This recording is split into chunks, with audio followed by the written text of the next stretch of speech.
আসসালামু আলাইকুম সম্মানিত ভিউয়ার্স, তো সবাই কেমন আছেন? আশা করছি সবাই ভালো আছেন। আলহামদুলিল্লাহ, তো আমিও ভালো আছি আলহামদুলিল্লাহ। তো আজকে হচ্ছে আমার চাচাতো ভাইয়ের বিয়ে ছিল, তো সেটা নিয়ে একটা ছোটখাটো ব্লগ ভিডিও বানিয়েছিলাম। সেজন্য আমরা তার বিয়ের আগের দিনে হলুদ সন্ধ্যা করছিলাম। তো এটাকে আমাদের গ্রামের ভাষায় ক্ষীর খাওয়ানো বলা হয়ে থাকে। তো বাইরেতে প্রচুর বৃষ্টি হচ্ছিল সকাল থেকে, শোনা যাচ্ছে 3 দিন ধরে নিম্নচাপ হবে, সেজন্য বাইরে কোনো ইভেন্ট প্ল্যান করতে পারিনি। সেজন্য ঘরোয়াভাবে তাকে ক্ষীর মুখে তুলে দিচ্ছিলাম আমি। তো সেও আমাকে স্নেহ করে, যেহেতু তার আমি ছোট ভাই, সেও আমাকে মুখে মিষ্টি তুলে দিল।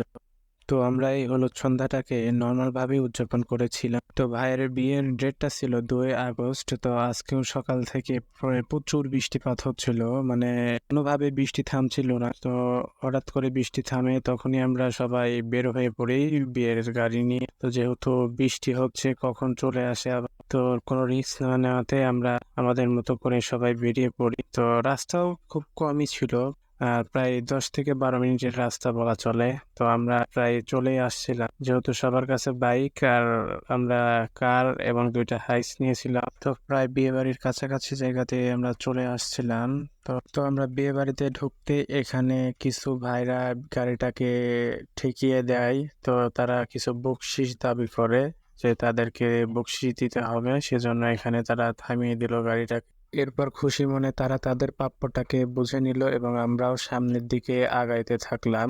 বর তার গাড়ি থেকে নেমে, এখানে এই যে দেখতে পাচ্ছেন গেট সাজিয়েছে, তো এখানে কিছু ফর্মালিটিস আছে, তো সেগুলো আমরা পূরণ করে সামনের দিকে এগিয়ে যাব। তো ভাই কাঁচি হাতে নিয়ে তার গেটের ফিতাটাকে কেটে আমরা সবাই সামনের দিকে আবার এগিয়ে চললাম। আমাদের সঙ্গে এমনিতে কোনো ফটোগ্রাফার বা কোনো ভিডিও ম্যান ছিল না।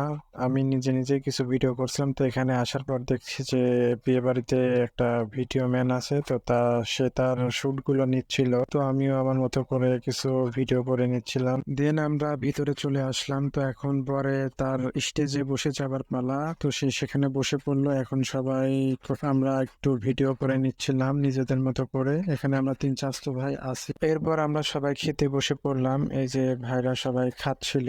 তো এই খানচার প্লেটটা খাওয়ার খুব একটা বিশেষত্ব মজা আছে। এখানে বিভিন্ন রকমের খাবার দেওয়া হয় এবং টক ঝাল মিষ্টি সব ধরনের খাবারই এর ভিতরে থাকে। বলতে পারেন একটা ফানি মোমেন্ট, মানে অনেক মজা করার মতন একটা ব্যাপার। তো এখানেও কিছু ফর্মালিটিস আছে। খাওয়ার পরে এখানে কিছু খাবারের বিল বা হাত ধোয়ানোর যে একটা পারিশ্রমিক দিতে হয়, তো সেটা নিয়েই দর কষাকষি চলছিল। তো ভাই তাদেরকে খুশি করে কিছু টাকা দিচ্ছিল। তো আমাদের সবারই খাওয়া দাওয়া শেষ। তো এখন আমাদের বাড়ি ফেরার পালা বউ নিয়ে। তো আমরা এই যে দেখতে পাচ্ছেন গাড়িটা চলে যাচ্ছে। আমরা আমাদের বাড়ির সামনে এসে দাঁড়িয়ে পড়লাম। এদিকে ভিতরে এইভাবে ডেকোরেশনের কাজ করা হয়েছে। তো পরদিন এখানে আমাদের বউ ভাতের অনুষ্ঠানটি সম্পূর্ণ হবে। তো বৃষ্টি হওয়াতে আমরা শর্টকাটে বেরিয়ে আসি। এদিকে এই যে দেখতে পাচ্ছেন বিয়ের গাড়িটাও চলে আসছে। তো বৃষ্টির জন্য একটু সমস্যায় ফেস করতে হচ্ছিল সবাইকে। তো সব মিলিয়ে দিনটাকে আমরা ভালো মতোই শেষ করতে পেরেছি বলা চলে। তো গাড়ি বাড়ির কাছে চলে আসছে। তো এখন ভিতর থেকে বউকে নামিয়ে নিবে। তো সেগুলো আমি না দেখাই, ওটা হচ্ছে বাড়ির মহিলাদের ব্যাপার। তো সেদিকে আমি না যাই। তো রাতে আমাদের বাচ্চাদের নিয়ে বোম ফোটানোর যে একটা প্রোগ্রাম আছে, আমি এখন সেটাই দেখাই। তো আজকের মতো আমি এখানেই শেষ করছি। ইনশাল্লাহ পরবর্তীতে আবারও নতুন কোনো ভিডিও নিয়ে আসবে। তো সবাই আমাকে ফলো এবং সাবস্ক্রাইব করে আমাদের পাশে থাকবেন।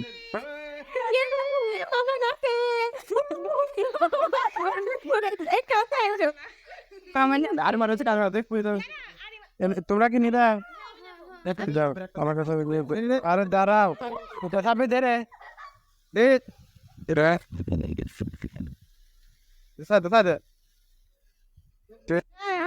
ready না ready left ready 1 2 3 দেখা আছে বম পড়তেছে আর ওই